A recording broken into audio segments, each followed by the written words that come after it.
Salve amici e amiche mie, buona giornata a tutti. Oggi prepariamo insieme il pan di Spagna. È un classico della pasticceria che serve a fare tanti bei dolci, ok? Possiamo utilizzarlo per tante preparazioni.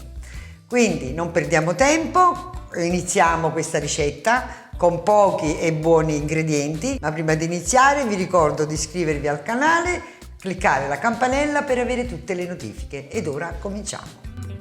Come ho detto in precedenza, il pan di Spagna è molto semplice da preparare, con pochi ingredienti. Infatti ci vogliono solo delle uova, dello zucchero e della farina, un pizzico di sale. Poi naturalmente lo arricchiremo con qualche aroma come la vaniglia, oppure all'occorrenza della ricetta che dobbiamo preparare, magari una grattugiata di limone, che io adesso non metterò perché faccio quella base. Per questa preparazione l'unica cosa che raccomando è di avere un attrezzo per fare questa ricetta, perché possiamo anche farlo a mano, però sinceramente ci impiegherete un tantissimo tempo e non avrete poi il risultato che si può ottenere con un frustino elettrico e ancora di più con una planetaria.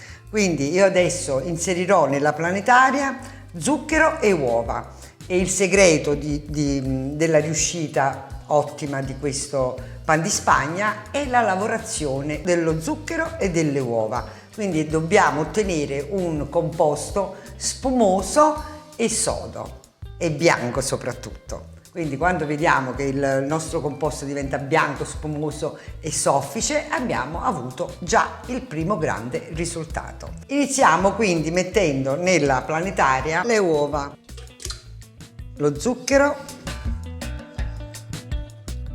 la vaniglia e il pizzico di sale. E iniziamo a far lavorare il tutto. Facciamo lavorare l'impasto prima a bassa velocità, poi man mano aumentiamo la velocità fino a raggiungere quasi il massimo, sì, perché deve lavorare tantissimo, ok?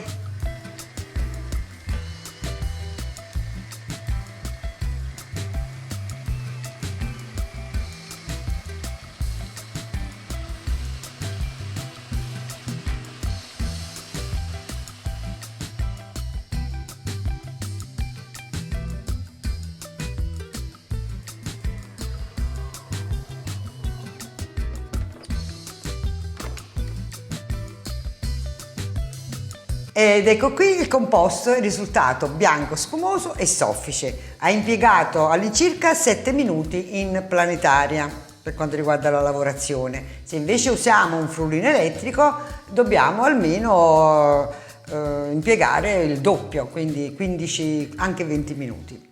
E poi se lo facciamo a mano, non vi dico, lasciamo perdere. Ok, adesso non ci resta che incorporare in questo composto la farina. Voi direte, ma il lievito? E no, come avete notato il lievito non esiste in questa preparazione, perché per il pan di Spagna originale il lievito non serve. Serve solo far lavorare bene le uova con lo zucchero e incorporare la farina all'interno con dei movimenti che dopo vi farò vedere. Quindi niente lievito, questo lo dico perché me l'hanno chiesto tante volte. Dice zia Franca, perché non metti il lievito? Perché il lievito non serve. Ok, ed ora incorporiamo la farina, naturalmente setacciata. Versiamo un po' di farina e con un movimento dal basso verso l'alto andiamo a incorporare. Facendo questo movimento il composto incorpora aria. Quindi diventerà sempre più soffice e più spumoso e il risultato sarà eccellente.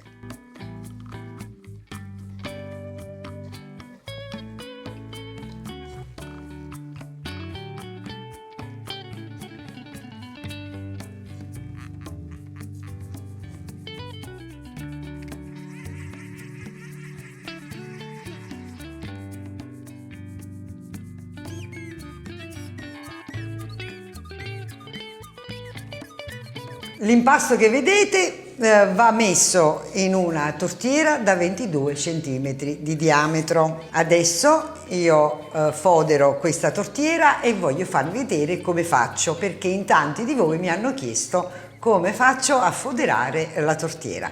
È semplice, ma ve lo voglio far vedere.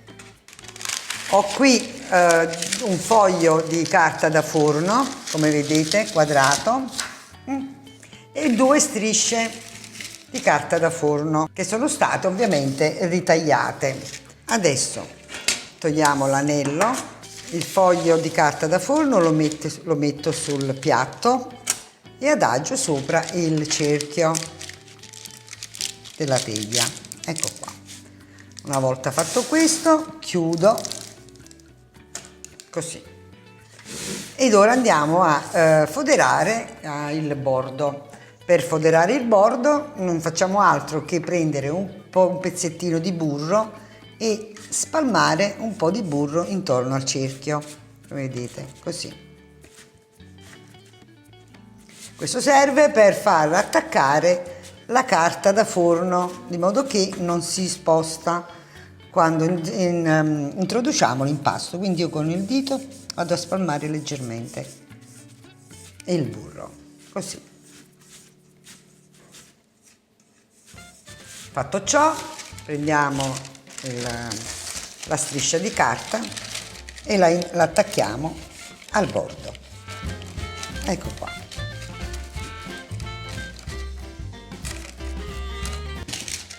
Diamo l'altra striscia e attacchiamo.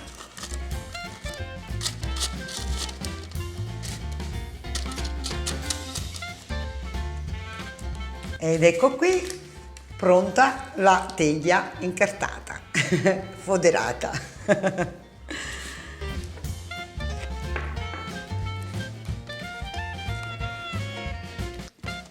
Naturalmente potete decidere di ritagliare il bordo, ma fa lo stesso. Ok, ed ora a questo punto introduciamo il composto all'interno.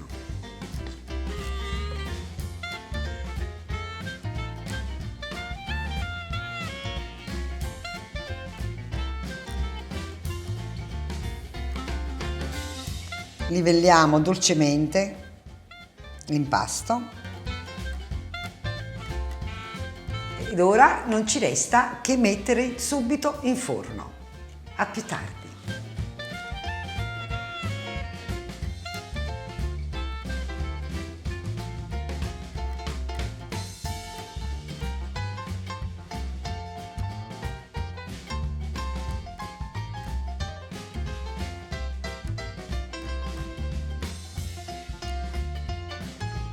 Il pan di Spagna è uscito dal forno, l'ho infornato a 170 gradi per 30 minuti, forno ventilato. Se avete il forno statico aumentate qualche grado la temperatura e poi, come dico sempre, ognuno conosce il proprio forno, quindi un qualche minuto in più o qualche minuto in meno, e poi vi consiglio di fare la prova a stecchino. Adesso lo facciamo raffreddare bene e poi lo sformiamo.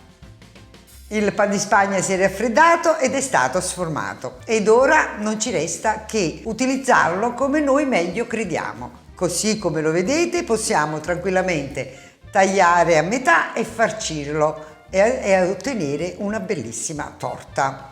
Naturalmente il piano è stato capovolto appunto per avere un piano dritto. Amici carissimi, spero che questa ricetta sia stata di vostro gradimento, vi aspetto alla prossima. Un like al video, iscrivetevi al canale e se vi piace commentate. E come dico sempre vi do un abbraccio, un arrivederci e un grazie a tutti da Zia Franca.